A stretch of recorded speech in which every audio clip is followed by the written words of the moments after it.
Student, last lecture में हम study कर चुके हैं कि कोऑर्डिनेशन कंपाउंड है क्या और इनकी हमारे लिए इंपॉर्टेंस क्या है।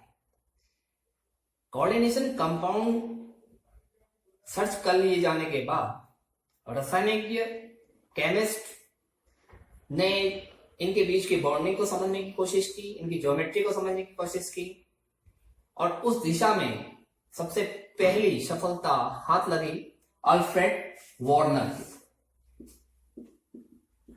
अल्फ्रेड वार्नर ने कोऑर्डिनेशन कंपाउंड को समझाने के लिए, इनके बीच की बॉन्डिंग को समझाने के लिए एक सिद्धांत दिया जिसे वार्नर्स कोऑर्डिनेशन थ्योरी के नाम से जाना जाता है।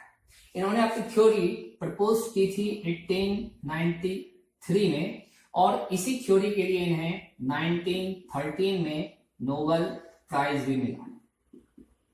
तो इससे आप अनुमान लगा सकते हैं कि इनकी दी गई ये कोऑर्डिनेशन थ्योरी कितनी इंपॉर्टेंट थ्योरी है। इस थ्योरी को समझने से पहले आइए कुछ बातें जान लेते हैं अल्फ्रेड वार्नर के विषय में। अल्फ्रेड वार्नर एक स्विस केमिस्ट थे और ये पहले स्विस केमिस्ट थे जिन्हें नोबेल प्राइज मिला। इनका जो रिसर्च वर्क था वो मेनली बेस्ड था कोऑर्डिनेशन कंपाउंड पर, लेकिन जो इनकी अर्ली रिसर्च थी वो थी नाइट्रोजन कंटेनिंग ऑर्गेनिक कंपाउंड्स के प्रॉपर्टीज में डिफरेंसेस को आइसोमेरिज्म के प्रिंसिपल पर एक्सप्लेन करने की। साथ ही इन्होंने डिस्कवर किया कोऑर्डिनेशन कंपाउंड्स में पाए जाने वाले ऑप्टिकल एक्टिविटी को।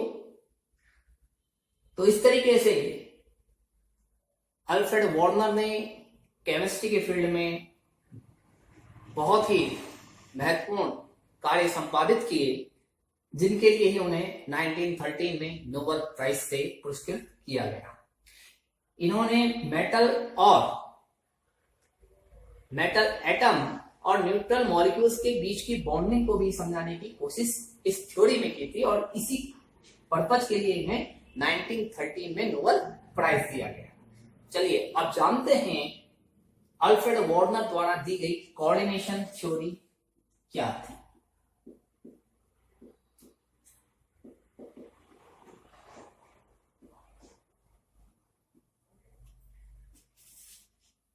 अल्फ्रेड वार्नर ने अपनी कोऑर्डिनेशन थ्योरी में प्रपोज किया कि जो मेटल एटम या आयन है, जो कोऑर्डिनेशन कॉम्प्लेक्स बना रहा है, कोऑर्डिनेशन कंपाउंड बना रहा है, वो दो तरीके की वैलेंसी को शो करता है, एग्जिबिट करता है। एक है प्राइमरी वैलेंसी और दूसरी है सेकेंडरी वैलेंसी। मेटल एटम और ion exhibit two type of valencies. एक है आपकी प्राइमरी वैलेंसी और दूसरी है सेकेंडरी वैलेंसी।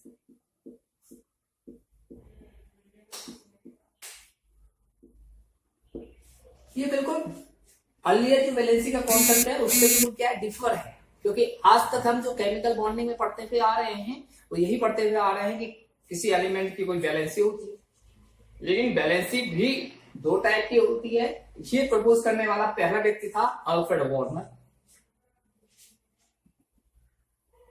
तो ये प्राइमरी वैलेंसी और सेकेंडरी वैलेंसी को कैसे उसने डिफाइन किया, यही उसके दूसरे पोस्टुलेट में आप पाएंगे। इसका दूसरा पोस्टुलेट रिलेट करता है प्राइमरी वैलेंसी से, और प्राइमरी वैलेंसी जिसको उसने कहा ये मेटल एटम या आयन की प्रिंसिपल वैलेंसी है,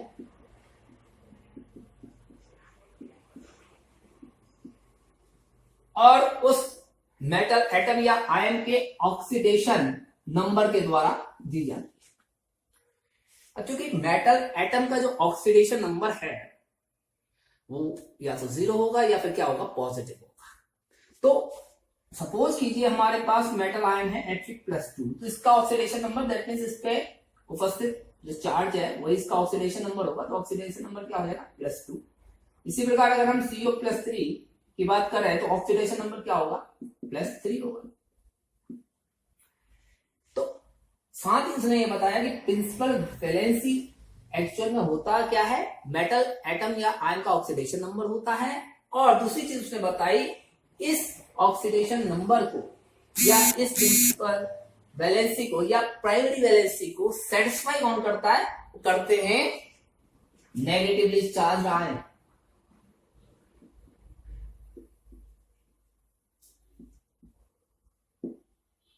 और नेगेटिवली चार्ज आयन जब किसी पॉजिटिव आयन के साथ जुड़ेंगे, इंटरेक्ट करेंगे, तो कौन सा बॉन्ड फॉर्म करेंगे, आयनिक बॉन्ड फॉर्म करेंगे। और आपको पता है कि आयनिक कंपाउंड जो आयनिक बॉन्ड बनता है वो डिसोसिएट हो जाता है जब इनको सॉल्यूशन में, एक्वा सॉल्यूशन में डाला जाता है। तो एक्वा सॉल्यूशन में कोऑर्डिनेशन कंपाउंड के वे नेगेटिवली चार्ज आयन जो प्राइमरी वैलेंसी द्वारा जुड़े होंगे वो क्या हो जाएंगे, आयनाइज्ड होंगे। तो इसको हम एक नाम और दे देते हैं, आयनाइज्ड वैलेंसी। और क्योंकि आयनिक बॉन्ड नॉन डायरेक्शनल होता है, तो जो नेगेटिवली चार्ज आयन केवल प्राइमरी वैलेंसी के द्वारा जुड़ेंगे मेटल एटम या आयन के साथ, वो कभी भी इसकी ज्योमेट्री को प्रभावित नहीं करेंगे, उन पर ज्योमेट्री डिपेंड नहीं करेंगे। अब तीसरा पोस्टुलेट रिलेट करता है सेकेंडरी वैलेंसी से।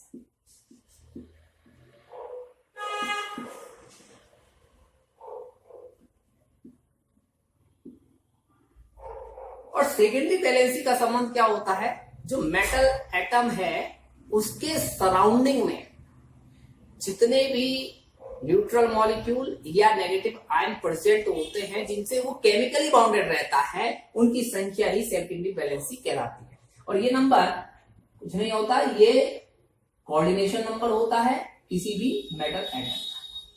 कोऑर्डिनेशन नंबर आप जानते हैं, सराउंडिंग में जितने भी मॉलिक्यूल्स या आयन से घिरा होगा वही उसका क्या होगा, कोऑर्डिनेशन नंबर होगा।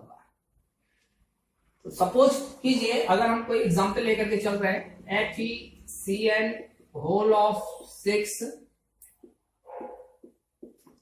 4 नेगेटिव है हमारे पास। तो यहां पर देखिए आयरन एटम किन से केमिकली बाउंडेड है, 6 साइनाइड आयन से बाउंडेड है, तो इसका कोऑर्डिनेशन नंबर क्या हो गया, 6 हो गया। अब कोऑर्डिनेशन नंबर सेकेंडरी वैलेंसी से रिलेट करेगा, या सेकेंडरी वैलेंसी किसी भी मेटल एटम के कोऑर्डिनेशन नंबर के द्वारा रिप्रेजेंट की जाएगी। और सेकेंडरी वैलेंसी को सेटिस्फाई क्या करेंगे, या तो नेगेटिवली चार्ज आयंस करेंगे जिनका अपना ऑक्टेट कंप्लीट होगा, जो लोन पेयर ऑफ इलेक्ट्रॉन को डोनेट कर सकते हैं, इनको हम इलेक्ट्रॉन डोनर भी बोलते हैं। और या फिर neutral molecule like as ammonia, water extra. तो ये भी नेगेटिव वैलेंसी को सेटिस्फाई कर सकते हैं और नेगेटिवली चार्ज आयंस भी कर सकते हैं, क्योंकि बोथ आर इलेक्ट्रॉन डोनर। ये दोनों क्या होते हैं, इलेक्ट्रॉन डोनर। तो ये इलेक्ट्रॉन डोनेट करेंगे for the formation of chemical bond. तो मेटल एटम के साथ जो बॉन्डिंग होगी, इनकी केमिकल बॉन्डिंग होगी, वो इनके द्वारा इलेक्ट्रॉन डोनेट किए जाने के कारण होगी। और मेटल एटम क्या करेगा, केवल और केवल इन इलेक्ट्रॉन को एक्सेप्ट करेगा। तो इसलिए हम कह सकते हैं जो मेटल है, मेटल एटम, वो एक्चुअल में क्या होगा, लुईस एसिड होगा। और सेकेंडरी वैलेंसी किसी भी मेटल एटम के लिए क्या होती है, फिक्स होती है। फॉर एग्जाम्पल यहां पर देखिए Fe के सराउंडिंग में क्या है, 6 साइनाइड लिगेंड है, तो Fe का कोऑर्डिनेशन नंबर क्या है, 6 है, और ये फिक्स होगा। Fe के लिए कोऑर्डिनेशन नंबर 6 क्या हो गया, फिक्स हो गया। अब 14 पॉइंट इसमें कहा, क्योंकि सेकेंडरी वैलेंसी को सेटिस्फाई करने वाले जो मॉलिक्यूल्स हैं या नेगेटिवली चार्ज आयंस हैं, वो मेटल एटम के साथ केमिकल बॉन्डिंग कर रहे हैं। तो जो ज्योमेट्री डिसाइड होगी वो इन्हीं के द्वारा होगी, इन्हीं के नंबर के हिसाब से तय होगी। ज्योमेट्री ऑफ कोऑर्डिनेशन कंपाउंड और कॉम्प्लेक्स कंपाउंड, प्राइमरी वैलेंसी वालों का उसमें कोई रोल नहीं होगा। और सेकेंडरी वैलेंसी को सेटिस्फाई करने वाले मॉलिक्यूल्स या नेगेटिवली चार्ज आयंस मेटल के चारों ओर किस तरीके का स्पेशल अरेंजमेंट करते हैं उसी पर इसकी ज्योमेट्री डिपेंड करती है। और मेनली देखा गया कि ट्रांजिशन मेटल कॉम्प्लेक्सेस में या ट्रांजिशन मेटल कोऑर्डिनेशन